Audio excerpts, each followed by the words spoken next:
Students, today I shall start the third part of this topic, that is matrix used in chemistry, matrix algebra used in chemistry.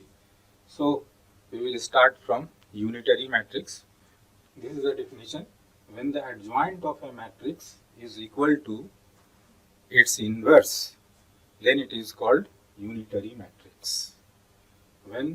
If the adjoint of a matrix is equal to its inverse, then it is called unitary matrix.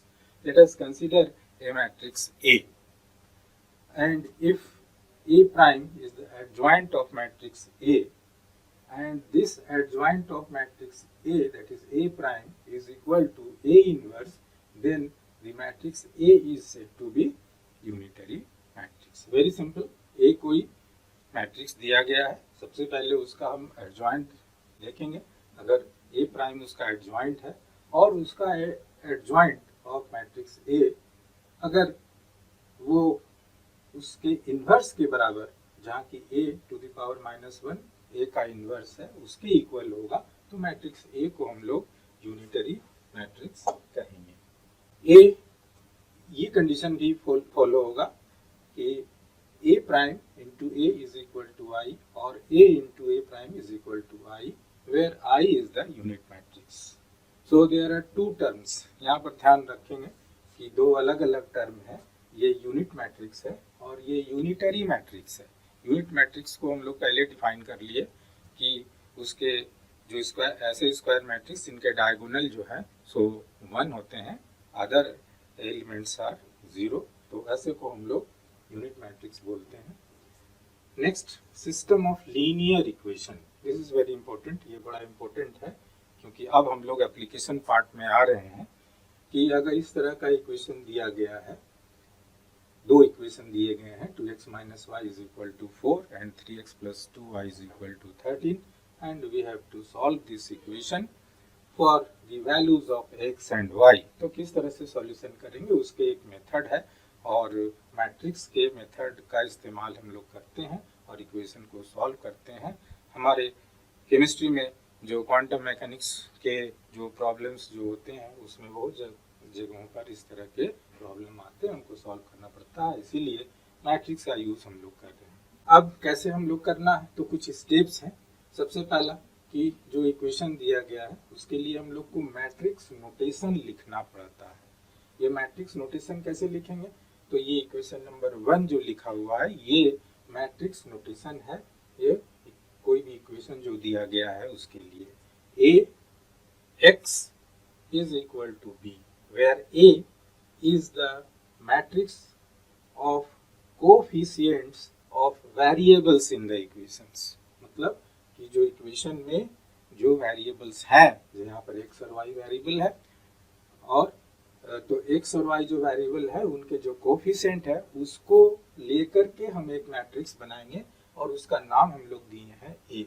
So A is the matrix obtained by the coefficients of the variable and is called as coefficient matrix. इसको हम लोग coefficient matrix बोलेंगे और जो variables हैं उनके coefficient से ये मैट्रिक्स हमने बनाया है. बी यहाँ पर जो हमने लिखा है, ये एक कॉलम मैट्रिक्स है, मतलब एक कॉलम होगा, ओनली 1 कॉलम. अदर रोज ज्यादा हो सकते हैं लेकिन कॉलम एक होगा, और उसमें इक्वेशन के राइट साइड में जो नंबर्स दिए हुए हैं उसको हम लोग इंक्लूड करते हैं कॉलम में. तो देखिए कि बी जो है उसको कॉलम में हम लोग इसको लिखे हैं, और जो एक्स यहाँ लिखा हुआ है इक्वेशन में, वो एक्स क्या है, वो भी एक कॉलम मैट्रिक्स है. Column matrix of variables.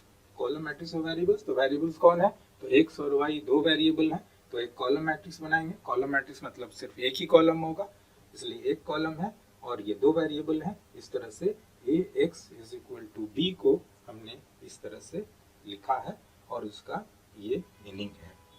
So this A is 2/2 matrix. क्यों, क्योंकि यहाँ पे ये 2 है और इसका कोएफिशिएंट -1 है, ये 3 है, इसका कोएफिशिएंट +2 है, इसलिए 2/2 मैट्रिक्स हुआ.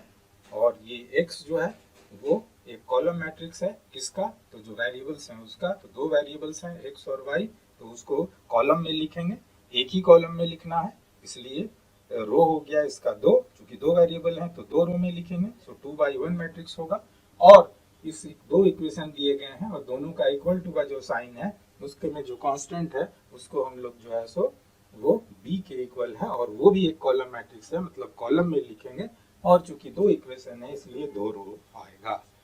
अब यहाँ के बाद फिर हम लोगों को आगे सॉल्व करना होगा कि कैसे जो है सो इसको हम लोग सॉल्व करते हैं। सॉल्व करने के लिए क्या करना है कि सबसे पहले इक्वेशन जो 1 है हमारा, इसको मल्टीप्लाई करते हैं a टू द पावर -1 मतलब a इनवर्स से। तो इक्वेशन a में हमने a माइनस मतलब a इनवर्स को मल्टीप्लाई कर दिया, राइट हैंड साइड में भी a माइनस यानी a इनवर्स मल्टीप्लाई कर दिया। अभी ये दोनों मिल करके यूनिट मैट्रिक्स बनाएंगे। सो आई हम लोग लिखेंगे उसके इक्वल टू, और ये एज इट इज है, और x ये दोनों के बदले में केवल x लिखा जाएगा क्योंकि i का जो नेचर है it is just equal to the nature of 1 in common algebra, ordinary algebra. तो इस तरह से हम लोगों को इक्वेशन 2 मिल गया। Now we know that a inverse is equal to adjoint of a divided by determinant of a। ये फॉर्मूला हमने पीछे भी लिखा था कि इनवर्स कैसे निकालते हैं, इसके जस्ट पहले वाले लेक्चर में आप देखेंगे कि इनवर्स कैसे निकाला जाता है और उसके क्या फॉर्मूला है। तो फॉर्मूला यही है कि पहले उसका जिस मैट्रिक्स का इनवर्स निकालना है उसका पहले हम लोग एडजॉइंट निकालेंगे और उसको डिवाइड कर देंगे उस मैट्रिक्स का जो डिटर्मिनेंट का वैल्यू होगा उससे। ये पहले हम लोगों ने इसको निकाल लिया है, कुछ प्रॉब्लम भी हमने प्रैक्टिस कर लिए हैं और उसी के आगे हम लोग ये चल रहे हैं। तो अभी ए मैट्रिक्स हमारा कौन सा मैट्रिक्स है, तो ए मैट्रिक्स हमारा ये है, ए 2 -1 3 2। सो हमने ए मैट्रिक्स का पहले ये डिटर्मिनेंट निकाला जा रहा है 2 -1 3 2। इसको पहले इस तरह से मल्टीप्लाई करेंगे, माइनस फिर इधर से लिखेंगे, तो इस तरह से ये कैलकुलेशन होकर के आता है 7। अब एडजॉइंट कैसे निकालेंगे ए का, तो जितने भी इसके एलिमेंट्स हैं इस मैट्रिक्स के उसको क्या करना है, सबका को फैक्टर्स देखना है। हाँ, और फिर को फैक्टर्स जो निकलेगा उनको उसी जगह पर जो उनका रेस्पेक्टिव पोजीशन उसी जगह पर रख करके हम लोग एक मैट्रिक्स बनाएंगे और वो जो है सो फिर उसका ट्रांसपोज लेंगे, तो इस तरह से एडजॉइंट कहलाएगा। तो कैसे हम लोग स्टार्ट करें कि फर्स्ट रो में 2 है और -1 है, ये दो एलिमेंट है। तो फर्स्ट रो के लिए पहले लिखें कि को फैक्टर ऑफ 2, तो को फैक्टर ऑफ 2 के लिए कितना होगा, तो ये कॉलम और ये जो है रो उसको माइनस करेंगे, जो बचेगा उसको लिखेंगे। सो 2 बचा, तो को फैक्टर ऑफ 2 ये 2 हो गया। को फैक्टर ऑफ -1 कितना होगा, तो ये इसको इस रो को और इस कॉलम को एलिमिनेट करेंगे तो 3 बचेगा। लेकिन क्या है कि वो जो है सो हम लोगों को माइनस लिखना पड़ेगा क्योंकि अल्टरनेट प्लस माइनस करके लिखते हैं। सिमिलरली सेकेंड रो में, सेकेंड रो ये है 3 और 2, को फैक्टर ऑफ 3 एंड को फैक्टर ऑफ 2। तो 3 का लिखने के लिए इसको माइनस करेंगे, बचेगा -1। लेकिन चूंकि यहाँ प्लस था तो यहाँ पर आने पर -1 होगा, इसलिए एक माइनस बाहर में भी लिखेंगे। तो इस तरह से वो जो है सो माइनस और माइनस प्लस दे देगा। और को फैक्टर ऑफ 2 तो ये बच जाता है, को फैक्टर ऑफ 2 जो है इसके लिए जो है वो 2 ही लिखेंगे। अब है कि ये जो को फैक्टर्स हम लोगों को मिले उसका मैट्रिक्स बनाना है, तो और कहाँ पर, उसी जगह पर रखना है जिस जगह पर उनका अपना पोजीशन था। तो अपना जो पोजीशन था ये इस जगह पर है, तो इनके जगह पर 2 लिखाएगा, इसके जगह पर फिर -3 लिखाएगा, फिर इसके जगह पर 1 लिखाएगा और इसके जगह पर 2 लिखाएगा रिस्पेक्टिव पोजीशन में। अभी ये क्या हुआ, अगर इसको हम लोग सी बोलते हैं कोई मैट्रिक्स, तो सी कैसा मैट्रिक्स है, this matrix is obtained by the cofactors of the elements of matrix ए। अब इसको हम लोग ट्रांसपोज करेंगे, ट्रांसपोज करने के लिए इसका जो रो है उसको कॉलम में कन्वर्ट कर देंगे और जो कॉलम है उसको रो में कन्वर्ट कर दिए। तो ये जो है फर्स्ट रो को फर्स्ट कॉलम, सेकंड रो को सेकंड कॉलम, तो इस तरह से ये ट्रांसपोज हो गया और यही जो है सो एडजॉइंट ऑफ मैट्रिक्स ए कहलाएगा। So this is the adjoint of matrix. अब हमको फॉर्मूला आ गया, फॉर्मूला क्या आ गया, ये फॉर्मूला है कि इनवर्स निकालना है। तो इनवर्स निकालने के लिए क्या करना, ये फॉर्मूला हम लोग लगाएंगे। इस फॉर्मूला में हमने इसका वैल्यू तो कैलकुलेट कर लिया, इसका भी वैल्यू कैलकुलेट कर लिया। अब इक्वेशन 3 को हम लोग पुट कर देंगे। इक्वेशन 3 में इस ऐसा हम लोग को लिखेंगे कि डिटर्मिनेंट का वैल्यू 7 आया, सो 1/7 इंटू ये जो एडजॉइंट है वो हमने ऐसा लिख दिया। अब इक्वेशन 2 हमारा क्या हो गया, ये है। और अब इक्वेशन 2 को अगर हम लोग लिखते हैं यहाँ पर x is equal to A inverse into B, तो अब यहाँ पर x is equal to A inverse into B ऐसा लिखा गया है। ए इनवर्स का वैल्यू हमने निकाल दिया है, जो कि ये है, ये पुट कर दिया। b क्या है, तो b जो है सो हमारा वो जो कॉलम मैट्रिक्स था, जो कि ये हमारा जो इक्वल टू साइन के राइट साइड में था, जो हमारा कांस्टेंट, उससे कॉलम मैट्रिक्स बना है। तो इस तरह से हमने इस वैल्यू को यहाँ पे पुट कर दिया, b का वैल्यू इतना है और a इनवर्स का वैल्यू इतना है। अब ये दोनों मैट्रिक्स जो हम लोग को मिले, इसको देखिए कि ये 2x2 मैट्रिक्स है और ये 2x1 मैट्रिक्स है। क्या ये दोनों मल्टीप्लाई किया जा सकता है? कंडीशन मल्टीप्लिकेशन ऑफ मैट्रिक्स के कंडीशन को फुलफिल करते हैं, तो यस। क्यों? क्योंकि पहले मैट्रिक्स का जो कॉलम है दूसरे मैट्रिक्स के रो के इक्वल है, इसलिए ये मल्टीप्लिकेशन ऑफ मैट्रिक्स का कंडीशन फुलफिल करता है and these two matrices can be multiplied. और मल्टीप्लिकेशन के बाद जो हमारा प्रोडक्ट मिलेगा, जो फाइनल रिजल्ट मिलेगा मैट्रिक्स का, उसका ऑर्डर क्या होगा, तो ये 2x1 होगा, मतलब 2 रो होंगे और एक कॉलम होगा। इसलिए देखिए कि 2 रो है और एक ही कॉलम है, 2 रो है और एक ही कॉलम है, 2 रो है और एक ही कॉलम मिला। कैसे करेंगे मल्टीप्लिकेशन? पिछले लेक्चर में हमने जो है सो इसको मल्टीप्लिकेशन का प्रोसेस को, ऑपरेशन को डिटेल में डिस्कस किया था, इसलिए उसी प्रिंसिपल को, उसी प्रोसेस को हम लोग फिर यहाँ पर देखेंगे कि किस तरह से हो रहा है। सो 2 इंटू 4 प्लस 1 इंटू 13, फिर -3 इंटू 4 प्लस 2 इंटू 13। तो इस तरह से इसको जब सिंप्लीफाई करेंगे तो ये 1/7 तो अपनी जगह पर रह गया और ये दोनों मल्टीप्लाई होकर के ऐसा आ गया। और अगर हम लोग इनका ये लिखे कि कितना इसका ऑर्डर है, तो 2x1 आएगा, 2x1 इसका ऑर्डर आ गया, 2x1। 2x1 मीन्स 2 रो है, 1 2 2 रो है और एक कॉलम है। अब इसको मल्टीप्लाई करेंगे तो 3 हो जाएगा, ये मल्टीप्लाई करेंगे तो 2 हो जाएगा। और x का मीनिंग क्या है, तो x देखिए हम लोग जो है सो वो जो वेरिएबल से मैट्रिक्स बना हुआ था वो जो है ये xy है, this x is the column matrix of variable. तो अब जो है सो इसको हम लोग तो इस तरह से ये कॉलम मैट्रिक्स है, और यदि इसको हम लोग इसके वैल्यू से इक्वेट करते हैं तो x इज इक्वल टू 3 मिलता है और y इज इक्वल टू 2 मिलता है। और इस तरह से हमने मैट्रिक्स के मेथड से ये इक्वेशन को हमने सॉल्व कर लिया है। इसके आगे का जो टॉपिक है कुछ इसी तरह के इक्वेशन को सॉल्व करना, लेकिन उनके फॉर्म्स अलग अलग हैं, नाम कुछ अलग होते हैं। जैसे कहता है कि consistency and non consistency of non homogeneous system of a linear equation. Consistency है कि नहीं, या नॉन कंसिस्टेंसी है non homogeneous system of linear equation का। अब जैसे हम लोग फिर से वही शुरू करें कि ये जो मैट्रिक नोटेशन जो होते हैं वो इस तरह से है। अभी तुरंत हमने प्रीवियस पेज में हमने इसको लिखा था, A is the coefficient matrix, X is the column matrix of variable and B is the column matrix, जो कि इक्वल टू साइन के राइट हैंड साइड है और वो जो है सो कांस्टेंट के इक्वल जो है। अगर यहाँ पर देखना है कि if B is not equal to 0, ये जो B का जो वैल्यू है अगर ये 0 नहीं है, कुछ वैल्यू है उसका, then it is called non homogeneous system. अगर 0 होगा तो वो होमोजीनियस सिस्टम कहलाता है लीनियर इक्वेशन का। तो सबसे पहला कंडीशन है कि b का वैल्यू जो है वो 0 नहीं होना चाहिए, तो हम लोग उसको non homogeneous system of linear equation बोलेंगे। अभी एग्जांपल हम लोग लेते हैं।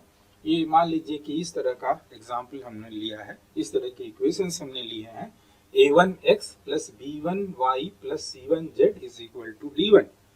देखिए यहाँ इक्वल टू का साइन है, b के जगह पर जो वैल्यू है वो जो वैल्यू है it is not equal to 0, और जब 0 नहीं है तो इसको हम लोग non homogeneous system of linear equation बोलेंगे। इसी तरह से दूसरे एक और तीसरे इक्वेशन भी हम लोग लिखे हैं कि a2x plus b2y plus c2z is equal to d2, a3x plus b2y plus c3z is equal to d3। और अब हम लोग जो है मैट्रिक्स नोटेशन जो है उसको यूज करते हैं। तो मैट्रिक्स नोटेशन यूज करके कैसे हम लोग इसको सॉल्व करेंगे, तो कुछ स्टेप्स हैं। फॉलो करने होंगे, वो स्टेप्स अगर हम लोग फॉलो करते हैं तो हम लोग ये इक्वेशन सॉल्व कर सकते हैं। कैसे फॉलो करेंगे? तो ये पॉइंट हमने लिखा है कि फर्स्ट स्टेप में ये काम करेंगे, सेकंड स्टेप में ये काम करेंगे, थर्ड स्टेप में ये काम करेंगे। तो फर्स्ट स्टेप में क्या करना है कि augmented matrix C is formed, मतलब एक मैट्रिक्स सी बनाएंगे जिसको हम लोग ऑगमेंटेड मैट्रिक्स बोलेंगे, और उसका नोटेशन ऐसे होगा, ए स्क्वायर ब्रैकेट के बाद ए जो हमारा मैट्रिक्स है, और वो कोलोन हम लोग देंगे, और बी का मतलब इधर का जो वैल्यू है, इधर के कौन कौन से वैल्यू है, ये सब D1 D2 D3 जो वैल्यू है वो, तो ऐसा एक मैट्रिक्स लिखेंगे। सी हमारा जो ऑगमेंटेड मैट्रिक्स है उसका हम लोग इस तरह से जो नोटेशन लिखे हैं हम लोग एक्सपैंड करके ऐसा लिखेंगे, क्योंकि ये जो मैट्रिक्स है वेरिएबल्स हैं उनके कोएफिशिएंट से बना हुआ मैट्रिक्स है। तो वेरिएबल्स एक्स वाई जेड है और कोएफिशिएंट्स A1 B1 C1 है, A2 B2 C2 है, तो उसी का हम लोग मैट्रिक्स बनाए, A1 B1 C1, A2 B2 C2, A3 B3 C3, और इस तरह से जो हमने कोलोन दिया है तो यहाँ पर ऐसे करके डॉटेड लाइन देंगे क्योंकि सभी के लिए है, और जो वैल्यूज हैं ये बी का वो वैल्यूज जो है वो हम लोग राइट साइड में लिखेंगे, इस डॉटेड लाइन के राइट साइड में D1 D2 D3। तो ये हमारा ऑगमेंटेड मैट्रिक्स सी बन गया। अब ये सी जो मैट्रिक्स जो बना इसको एशलॉन फॉर्म में कन्वर्ट करना है, रिड्यूस सी इनटू एशलॉन फॉर्म। ये एशलॉन फॉर्म क्या होता है? तो यहाँ मैंने एक लाइन लिखा है, अभी हम डिस्कस करेंगे कि एशलॉन फॉर्म मैंने फॉर्म करने का मतलब कुछ एक स्पेसिफाइड उसका तरीका होगा लिखने का, और उसको फॉर्म बोलते हैं। अभी मैं तुरंत दिखाता हूँ कैसे उसको हम लोग लिखते हैं। तो पहले है कि ये first element of first row is non zero and first element of rest rows is zero. मतलब अगर इस तरह से हम मैट्रिक्स लिख रहे हैं तो फर्स्ट रो का first element of the first row वो नॉन जीरो होना चाहिए, and first element of the rest rows, बाकी रोज के फर्स्ट एलिमेंट जो है वो जीरो होना चाहिए। अगर ऐसा कंडीशन हम लोग ले आते हैं, मतलब मैट्रिक्स को चेंज करके हम लोग अगर इस फॉर्म में ले आते हैं तो उसी फॉर्म का नाम होता है एशलॉन। एक एशलॉन है, एशलॉन फॉर्म है, उसको हम लोग इस तरह से देखें। देखिए ये अगर हम लोग इसका उच्चारण करें तो हिंदी में इस तरह से एशलॉन करके हम लोग पढ़ेंगे, और अंग्रेजी में थोड़ा सा देखने में कुछ दूसरा लगता है लेकिन उसका प्रोनाउंसिएशन जो है वो एशलॉन करके है। तो ये फॉर्म हमने दिखाया है कि देखिए कि ये हमने कुछ मैट्रिक्स लिखे हैं, और इस मैट्रिक्स का जो फर्स्ट रो का फर्स्ट कॉलम है उसमें एलिमेंट जो है वो नॉन जीरो है, बाकी जो है बाकी रोज के फर्स्ट एलिमेंट वो जीरो है। यहाँ भी जो हम लोग देख रहे हैं कि फर्स्ट रो का फर्स्ट एलिमेंट है वो नॉन जीरो है और बाकी रोज के फर्स्ट एलिमेंट जीरो है। यहाँ भी जो है सो फर्स्ट रो का फर्स्ट एलिमेंट जीरो नहीं है और बाकी रोज के फर्स्ट एलिमेंट है वो जीरो है, यहाँ भी वही। तो यदि इस तरह से फॉर्म हम लोग ले आते हैं तो उसको हम लोग एशलॉन बोलते हैं। अगर हम लोग इसको एशलॉन में ले आते हैं उसके बाद क्या करना होता है कि रैंक हमको देखना होता है, जो मैट्रिक्स हमारा ए है उसका रैंक क्या है, और जो हमने ऑगमेंटेड मैट्रिक्स सी जो बनाया उसका रैंक क्या है। अब यदि दोनों का रैंक सेम हो जाता है तो सिस्टम को हम लोग बोलते हैं कि कंसिस्टेंट है। There must be a solution either unique और इनफाइनाइट। वहां पर हम लोग को एक सॉल्यूशन मिलेगा, या तो इनफाइनाइट सॉल्यूशन मिलेगा या फिर एक यूनिक सॉल्यूशन मिलेगा। ये इसका स्टेप्स हैं। अब हम लोग को समझना है कि ये रैंक किसको बोलते हैं, रैंक ऑफ ए मैट्रिक्स क्या होता है। रैंक ऑफ ए मैट्रिक्स समझने के लिए जैसे मान लीजिए कि हमने रैंक ऑफ मैट्रिक्स अगर हम लोग डिफाइन करना चाहते हैं तो ये कहलाता है कि number of non zero rose of a matrix is called rank of a matrix. मतलब अगर किसी मैट्रिक्स में उसके कितने रोज जो है नॉन जीरो है मतलब सारे एलिमेंट्स जीरो अगर हो गए तो जीरो रो कहलाएगा। अगर सारे एलिमेंट्स जीरो नहीं है मतलब एक दो एलिमेंट में कुछ वैल्यू वहां पर पुट है तो उसको नॉन जीरो कहेंगे। अब जैसे मान लीजिए अच्छा, तो उसके बाद इसका नोटेशन जो है हम लोग ऐसा करके रो लिखते हैं। Row means rank of a matrix. तो अभी जैसे एक एग्जांपल लिए हैं हम लोग ऐसा कि एक मैट्रिक्स है, अब इसका फर्स्ट रो देखिए, इसमें सारे एलिमेंट्स का कुछ वैल्यू है, जीरो नहीं है, इसलिए ये कहलाएगा नॉन जीरो रो। इसमें देखिए इसमें सारे रो, इस सेकंड रो का जो है सो एक भी एलिमेंट ऐसा नहीं है जिसका कोई वैल्यू है, सारे वैल्यू जो है वो जीरो है, तो इसको हम लोग बोलेंगे जीरो रो है। थर्ड रो को देखिए, इसमें दो एलिमेंट तो नन जीरो है, लेकिन एक एलिमेंट जीरो है, लेकिन उसके बावजूद भी ये कहलाएगा नन जीरो। जीरो रो कहलाने के लिए उस रो के सारे एलिमेंट को जीरो होना होगा। ठीक है, तो इस तरह से ये वाला जो मैट्रिक्स है इसका हमको रैंक अगर बताना होगा तो क्या बताना होगा कि नन जीरो रो का संख्या कितना है, तो 1 और 1 2। तो इसलिए हम लोग नोटेशन इस तरह से लिखते हैं, इसका नोटेशन हम लोग रो लिखे कि रो ऑफ ए माने rank of A is equal to 2, या रैंक को आर किसी किसी बुक में लिखा हुआ है तो ऐसे करके भी नोटेशन है, कहीं पर इस तरह का नोटेशन मिलेगा, कहीं ऐसा नोटेशन मिलेगा। सो रैंक ऑफ ए और row of A is equal to 2। दूसरा एग्जाम्पल हम लोग लिए हुए हैं कि ये जो सेकंड है हमारा एग्जाम्पल, इस सेकंड में इसके एक भी एलिमेंट जो है, इसके में एक एलिमेंट जीरो है, बाकी जो है सो कुछ वैल्यू है। यहाँ भी एक एलिमेंट जीरो है, बाकी कुछ वैल्यू है। यहाँ 3 जीरो है लेकिन एक में कुछ है। तो इस तरह से इसका एक भी ऐसा रो नहीं है जिसमें कि सभी एलिमेंट जीरो हैं और वो जीरो रो कहलाने लायक है। तो तीनों रो क्या कहलाएंगे, non zero non zero non zero. तो हमारा डेफिनेशन क्या था कि जितने नन जीरो रोज होंगे उनका वो रैंक कहलाएगा। So rank of matrix A is equal to 3। Okay, तो इस तरह से यदि rank of A is equal to rank of C, तो ये हमारा कंक्लूजन देता है, हमारा जो प्रोसेस है वो कि system is consistent and there must be a solution either unique और इनफाइनाइट। उसके बाद अब ये जो कंडीशन है उसको हम लोग थोड़ा सा एलाबोरेट करते हैं कि rank of A is equal to rank of C is equal to N. N क्या है, N is the number of unknowns, मतलब वेरिएबल। अगर जितने उसमें वेरिएबल हैं, जैसे एक्स वाई जेड जो है उसमें वेरिएबल्स था, तो जितने संख्या में वेरिएबल हैं वो एन कहलाएगा। और यदि रैंक ऑफ मैट्रिक्स ए और रैंक ऑफ ऑगमेंटेड मैट्रिक्स जो सी हमने माना है वो इक्वल हो जाएगा नंबर ऑफ वेरिएबल्स का या नंबर ऑफ अननोन्स का। रिजल्ट क्या होगा कि system is consistent and has unique solution. क्योंकि हमने यहाँ लिखा है कि अगर वो दोनों का वैल्यू एक हो जाए तो या तो यूनिक होगा या फिर इनफाइनाइट होगा। तो कहता है कि यदि ये दोनों इक्वल है लेकिन अगर वो वेरिएबल के बराबर है तो जो है सो यूनिक, यानी ये कंडीशन केवल फुलफिल होगा।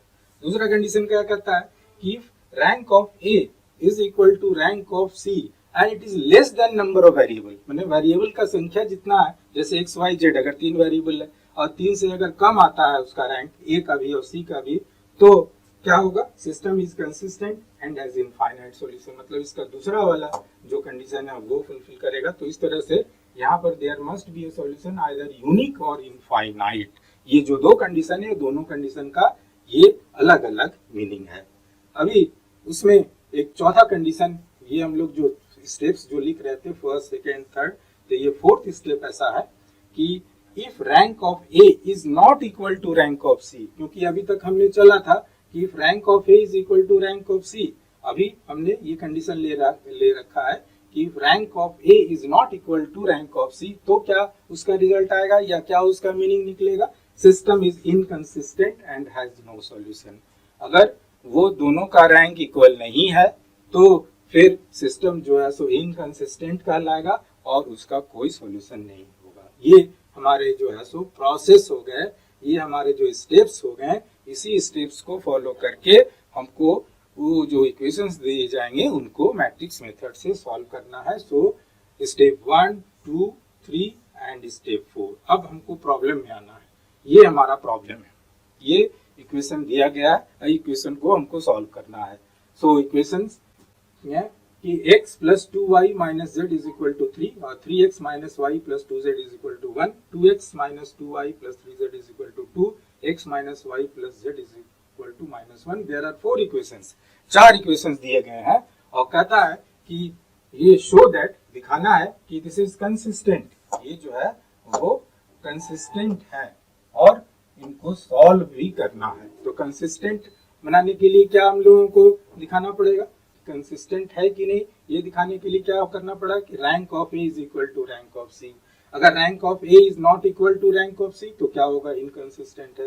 हमारा प्रॉब्लम क्या कहता है कि हमको शो करना है कि वो कंसिस्टेंट है। तो कंसिस्टेंट है तो क्या दिखाना पड़ेगा कि उसका जो रैंक है ए का और रैंक जो ऑगमेंटेड मैट्रिक्स सी का होगा वो सेम होना चाहिए, तभी वो कंसिस्टेंट होगा और तब फिर हम लोग एक्स वाई जेड के लिए सॉल्व करते हैं।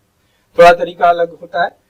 ये देखा था कि किस तरह से हम लोग मैट्रिक्स नोटेशन इस इक्वेशन के लिए लिखते हैं, a into x is equal to b, a into x is equal to b, where a is the matrix obtained from the coefficients of the variable। जो वेरिएबल का कोफिशिएंट कितना है, 1 2 -1 3 -1 2 2 -2 3 1 -1 +1 ऐसे करके, तो इससे हम लोग एक मैट्रिक्स बनाए जो A कहलाएगा। X क्या है, जो हमारा वेरिएबल्स है उसका एक कॉलम मैट्रिक्स है। तो कितने वेरिएबल्स हैं, एक्स वाई जेड 3 वेरिएबल है, तो 3 वेरिएबल है तो हमारा 3 जो है सो उसमें एलिमेंट आएगा। और फिर इसमें 4 जो बी है वो राइट साइड में जो हमारा कांस्टेंट है उसको हम लोग लिखते हैं। अब आगे आते हैं, क्या करना है, ऑगमेंटेड मैट्रिक्स जो है सो बनाना है। तो नोटेशन ऐसा लिखेंगे और ए के बदले में जो हमने मैट्रिक्स लिखा वो लिखेंगे, ये कॉलम के बदले में डॉटेड लाइन लगाएंगे और बी के बदले में जो लिखा हुआ है हमारा वैल्यू उसको पुट करेंगे। आगे क्या करना है कि अब इसको जो है सो रो ऑपरेशन से हम लोग जनरली करते हैं। तो ये जो हमारा ऑगमेंटेड मैट्रिक्स सी है उसमें क्या करना है, ये ऑपरेशन करना है। ऑपरेशन को लिखने का तरीका है, जैसे R2 लिखे हैं पहले, मतलब जो हमारा रो 2 है, रो 1 रो 2 रो 3 रो 4, सो R2 में हमें ऑपरेशन करना है। क्या ऑपरेशन करना है, R2 - 3R1, मतलब R1 को 3 से मल्टीप्लाई करना है, रो को फर्स्ट रो को 3 से मल्टीप्लाई करना है और माइनस कर लेना है R2 से। तो फिर और भी ऑपरेशन करने हैं कि R3 में क्या करना है कि R3 में यहाँ भी रो 1 में वो 2 से मल्टीप्लाई करना है और R3 माइनस वो जो वैल्यू आएगा उसको करना है।